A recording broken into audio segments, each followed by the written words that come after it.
This chart tracks global crude oil prices.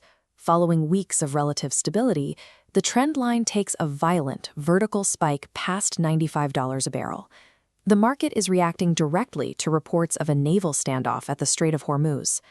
Until this weekend, the United States and Iran were navigating an undeclared gray zone conflict that had already claimed over 3,300 Iranian lives.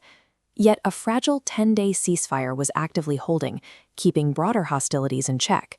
That pause ended when an Iranian-flagged cargo vessel called the Tuska attempted to run the U.S. military blockade. Carrying over 2,000 shipping containers, the massive ship pushed toward the Strait of Hormuz, testing the limits of American enforcement. The U.S. response escalated rapidly.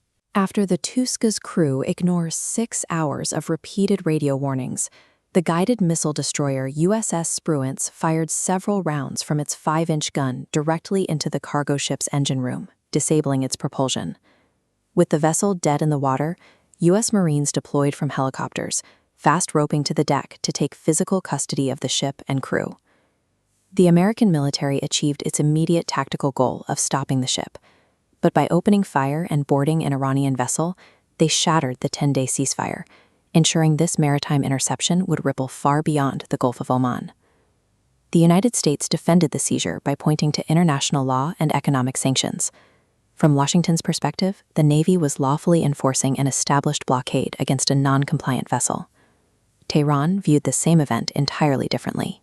Iranian officials immediately rejected the legality of the blockade, labeling the forced boarding as an act of armed piracy and a direct violation of the agreed-upon ceasefire. Iran's Islamic Revolutionary Guard Corps did not limit their response to diplomatic protests.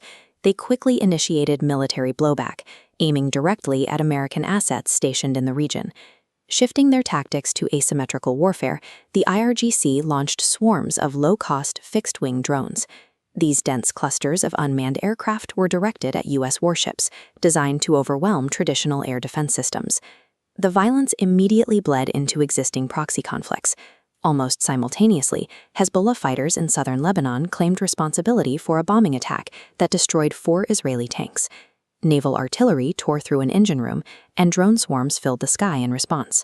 By trading diplomatic restraint for direct kinetic strikes, both nations stepped out of the gray zone and chose active military escalation.